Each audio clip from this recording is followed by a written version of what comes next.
avec les questions orales. Nous allons donc reprendre le déroulement de notre conseil municipal. Pour commencer, donc, je vous présenterai un vœu du conseil municipal de Nanterre, donc au nom de la majorité municipale, qui concerne le départ du siège du conseil départemental des Hauts-de-Seine de Nanterre, qui est la ville-préfecture.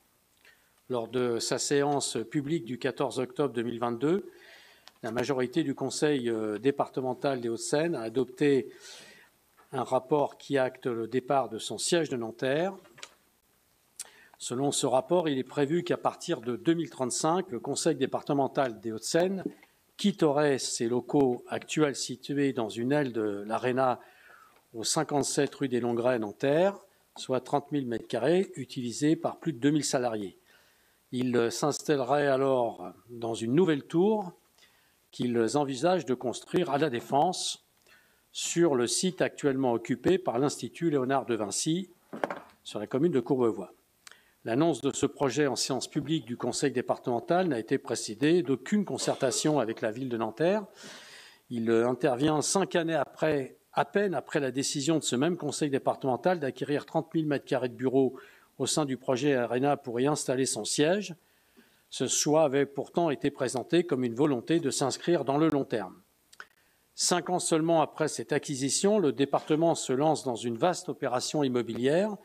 Ce projet consiste en un premier lieu à quitter la ville de Nanterre pour rejoindre La Défense, remettant ainsi en cause son choix d'implantation de la création du département des Hauts-de-Seine, pris conjointement en juillet 1964 par le président de la République Charles de Gaulle et par le Premier ministre Georges Pompidou. L'incongruité du projet du département de quitter Nanterre est confirmée par le fait que le conseil départemental des Hauts-de-Seine deviendrait alors le seul département de France à ne pas avoir son siège dans la ville-préfecture. Alors même que l'action sociale est la principale prérogative des conseils départementaux, la ville de Nanterre s'indigne de voir ainsi l'Assemblée départementale envisager de quitter une ville populaire et mixte pour s'installer à La Défense, car si le quartier d'affaires est un atout économique incontestable, il symbolise aussi les très grandes inégalités de répartition des richesses qui règnent dans ce département.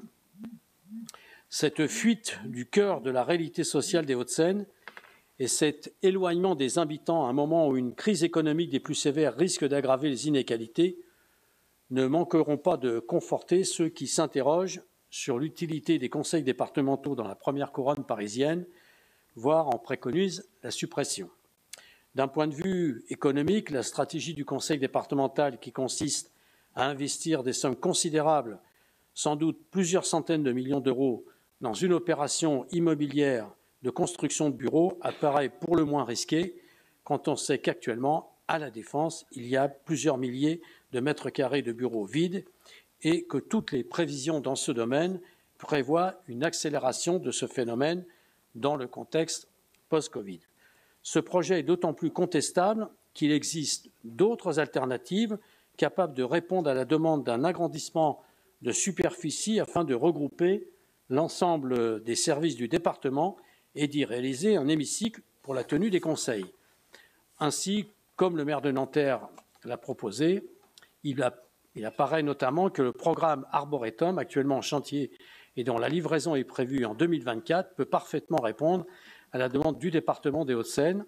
Situé face au parc départemental du chemin de l'Île et à proximité immédiate de l'université, ce programme répond. Si vous commentez en même temps que moi, c'est difficile. Situé face au programme départemental du chemin de l'Île et à proximité immédiate de l'université, ce programme répond aux critères de surface et d'accessibilité recherchés par le département, mais aussi à la nécessité pour les collectivités de se montrer exemplaires en matière environnementale.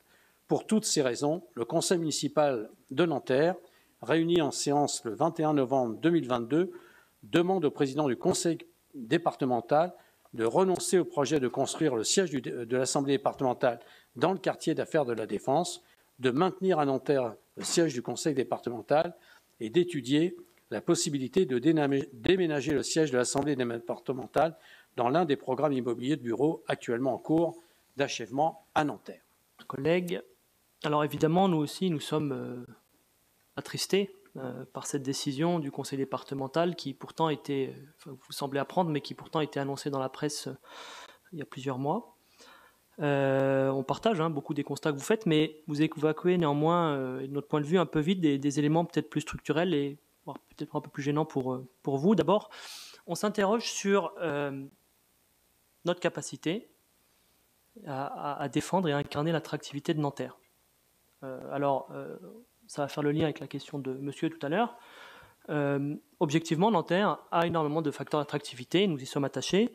Sa situation géographique, sa mixité sociale, mais aussi son budget, puisque c'est son budget par habitant, son budget de fonctionnement par habitant en fait l'une des 5 villes les plus riches de France, puisque nous sommes à un budget total de 282 millions d'euros l'an dernier. Pour 50 millions d'habitants, ça fait un budget de près de 6 000 euros par habitant, ce qui nous place, encore une fois, dans une des communes les plus riches de France. Et si on ajoute le budget d'investissement, on est à 390 millions d'euros, ce qui nous rapproche des 8 000 euros par habitant, ce qui fait encore une fois des Nantériens, en tout cas des citadins choyés en termes de budget. Mais malgré cela, manifestement, ce n'est pas suffisant. Donc, quelle est la situation aujourd'hui de Nanterre en matière d'attractivité pour des centres de décision qui soient publics ou privés? Et puis, j'allais dire, est-ce que nous ne sommes pas capables, d'attirer, mais même de maintenir le siège d'un conseil départemental dans une ville, vous l'avez rappelé, et je partage, préfecture.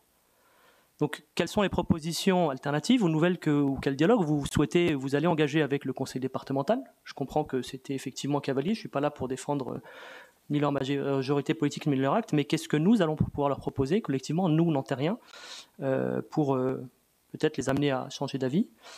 Et puis, quel bilan vous faites de l'attractivité objective de Nanterre? Ça, c'est le premier élément. Et puis, deuxième élément, moi, je ne peux que noter, on s'interroge aussi sur notre capacité, et la vôtre, à défendre les intérêts de Nanterre, puisque déjà, il y a quelques années, le nom de Nanterre avait disparu du nom de l'Arena, qui est devenu la U Arena Paris La Défense, alors que vous aviez fait le choix, vous aviez porté ce projet vous-même, vous aviez voté la fourniture d'un terrain à cet établissement.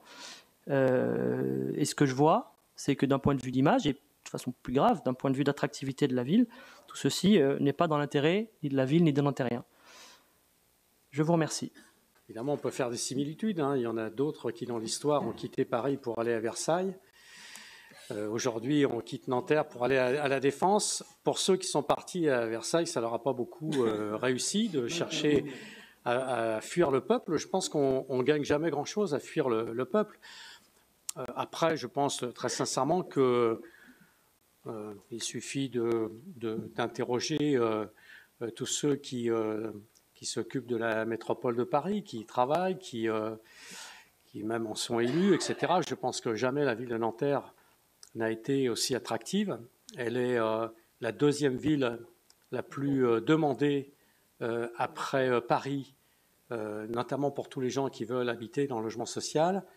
Dans la dernière période, vous savez très bien que le siège du groupe Vinci est venu s'installer à Nanterre, le siège du groupe Groupama est venu s'installer à Nanterre, que bientôt Technip est venu s'installer à Nanterre, qui était à la Défense, et bientôt Schneider, qui est actuellement à Rueil, va rejoindre Nanterre. Donc non, on n'est pas dans une situation comme ça. Je pense que la décision du conseil départemental est une décision mal mesurée dans ses impacts politiques, dans son sens, dans la signification qu'elle peut donner au-delà de Nanterre à l'ensemble des gens qui habitent dans ce département. Elle, sans doute, tente au repli d'un département qui ne se voit que dans sa forteresse de la Défense et qui pense qu'avec cela, il va pouvoir continuer à incarner un avenir pour le département des Hauts-de-Seine. Après, évidemment, puisque on le dit dans ce vœu, nous avons publiquement, et au conseil départemental, puisque je suis conseiller départemental, je lui ai évidemment proposé que nous travaillions ensemble à regrouper ou à conserver donc les locaux du conseil départemental à Nanterre. Mais évidemment, pour parvenir à réaliser des projets, il faut être deux. Et pour l'instant, donc, ce n'est pas le cas. En tout cas, il me semblait impossible qu'une telle décision soit prise sans que le conseil municipal en soit saisi et qu'il exprime son désaccord au département, et même considérant qu'il s'agit là d'une mesure qui ne va absolument pas dans le sens de se voir comme le représentant de l'ensemble des populations du département. Voilà. Donc je vous propose de voter ce vote, ceux qui sont pour, vous le faites, ceux qui sont contre aussi d'ailleurs, et puis ceux qui s'abstiennent également.